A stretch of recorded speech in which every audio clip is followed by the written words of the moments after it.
جو چیز خطرناک ہے وہ ہے گناہ. اللہ تعالیٰ محفوظ رکھے. خطرناک چیز گناہ ہے. اچھے خاصے نمازی، صف اول کے پابند اور بزرگوں سے تعلق رکھنے والے اور اپنی شکل و صورت سے لے کر اپنے اعمال و افعال تک سب میں نیک نظر آنے والے اگر اپنا گریبان میں منہ ڈال کر دیکھیں تو گناہوں سے بچنا ان کا سب سے بڑا مسئلہ ہے. کتنے گناہ ہیں جس میں جان بوجھ کر مبتلا ہو جاتے ہیں. کتنے گناہ ایسے ہیں کہ جو بے شعوری کے ساتھ، یعنی جان بوجھ کر نہیں لیکن اپنے نفس کی کمزوری کی وجہ سے مجبور ہو کر انجام دے جاتے ہیں. تو ہمیں زیادہ فکر اس کی کرنی چاہیے. وجہ اس کی یہ ہے کہ اگر کوئی شخص اتنا عابد اور پرہیزگار ہو، عابد اور زاہد ہو کہ اس کی کوئی نماز نہ چھوٹی ہو اور وہ گناہوں سے بچ کر رہا ہو، زندگی اس نے گناہوں سے بچ کر گزاری ہو، چاہے نفل نماز ایک بھی نہ پڑھی، تہجد ایک مرتبہ نہ پڑھا ہو، کوئی نفلی نماز نہ پڑھی، کوئی نفلی ذکر نہ کیا، کوئی نفلی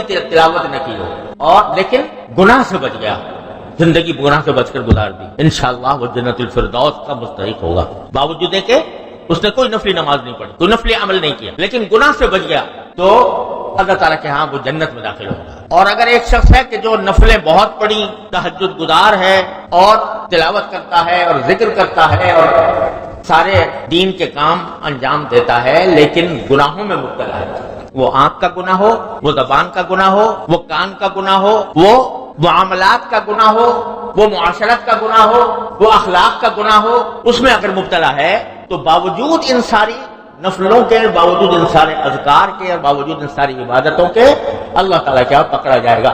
تو گناہ اتنی خطرناک چیز.